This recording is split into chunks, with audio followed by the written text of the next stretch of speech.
Dobar dan, sa vama je Balkanation. Evo ga, sve što kupio. Evo ga, znači nastavljamo s poslovima, idemo na farmera.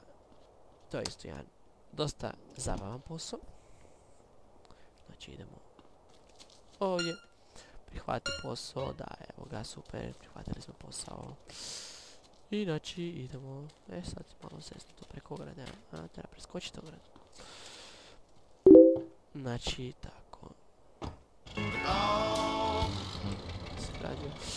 Znači, na šta se ovaj posao bazira, statistika, da vidimo, znači ukupni rad u minutama kao i svaki, onda međufarmski prijevoz, ukupno oranja, ukupno žetvi i ukupno predano mlijeka. Znači šta radimo, međufarmski prijevoz, znači vozimo materijal s farme na farmu, moramo 5 puta odraditi ukupno oranja, znači moramo 20 oranja obaviti, 20 žetvi i ukupno predano mlijeka 2000 znači, litara. Znači utovarimo mlijeko, znači po 100 litara se vozi i dostavim mlijeko. I sad dostavljamo mlijeko. Malo sam se izvrnuo. Znači sad dostavljamo mlijeko, to dostavljamo do druge farme. Ova je još jedna farma, evo ovdje, koju imate, ona ne igra, ona je za mafiju napravljena. Mada ću je u drugoj verziji, ili je, ako bude stigao i u ovoj verziji, skripte, maknut ću ju i napravit ću malo drugačiji sistem. Još ne bi trebalo pričati. Aha, znači dostavljamo mlijeko. Znači mlijeko, sam krivo rekao, ne dostavljamo na drugu farmu, nego dostavljamo u skladište pića. Onda skladište piće to razvozi kao firma. Onda dalje, znači ovo je, imamo još jednu farmu ovdje, znači to je isti posao na dvije farme. Samo da znači ulaze, i ovo se ulazio. Znači to je ova autobusna stanica za farmu. Idemo dalje. Međufarmska isporuka. Znači međufarmska isporuka, utovarimo neke pakete i sada ih vozimo. Sada ih vozimo ovdje.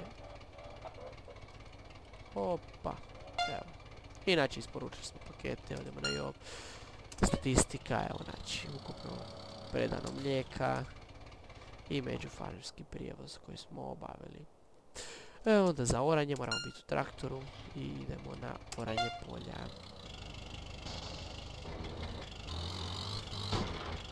Znači sad nećemo. Za oranje stavio sam 20 checkpointa, ali se pokazalo za previše. Stvarno 20 checkpointa je puno za obići, stavio sam ovako 5.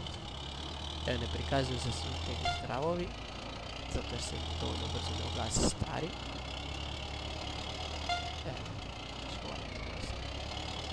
4 kroz 5. 5 kroz 5. Znači to je zadnji taj checkpoint koji smo ulovili. I završeno. Evo, i odemo na statistiku, oranje jedno. I tako moramo 20 oranja. To je za drugi level. I onda idemo dalje.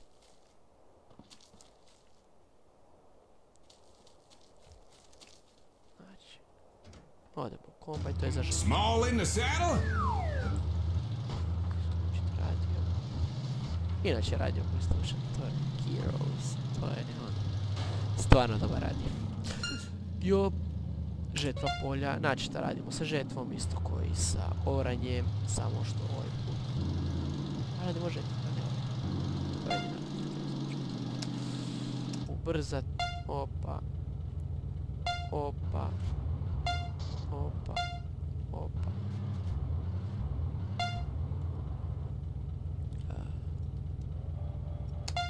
Evo, inače upravo smo propavili statistika i to je to, znači.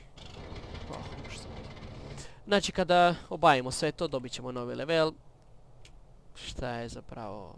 To je to, nemam drugo šta reći, mislim. Nemam šta drugo pričati o farmeru i to je taj, znači, posao. Međufarmski prijevoz sam vam pokazuje sve. To je taj posao, znači farmamo ovdje. I za sad to je to, tu još nisam napravio, ali tu će ići, znači, onaj ilegalni posao, tu će se saditi trava itd. Znači svaki neki posao će imat svoju stvar, da se ne bi, na primjer, farmer, ne znam, možda ga niko ne bi volio raditi, farmera ili dostavljača pića, napići. Onaj koji dostavlja pića imat će pristup, ne znam, baš ne znam šta da tomu stavim. Znači imat će pristup, ne znam to šta. Ali na primjer ovako, farmer će imat pristup, znači nekim, nazovimo to kemikalijama za brži rast i on će kao prodavati drugim igračima itd. itd. Šta ono? Znači da bi se taj posao radio, dodat ćemo neke stvari. Na primjer za novinar je sam po sebi već dinamičan posao i ljudi će ga raditi. Dok ovako, na primjer, za druge stvari, na farmera baš niko ne bi možda volio raditi, pa ćemo staviti neke prednosti za farmera. I to je to za sad od poslova. Idemo, za sad od posla farmera, idemo na sljedeći posao.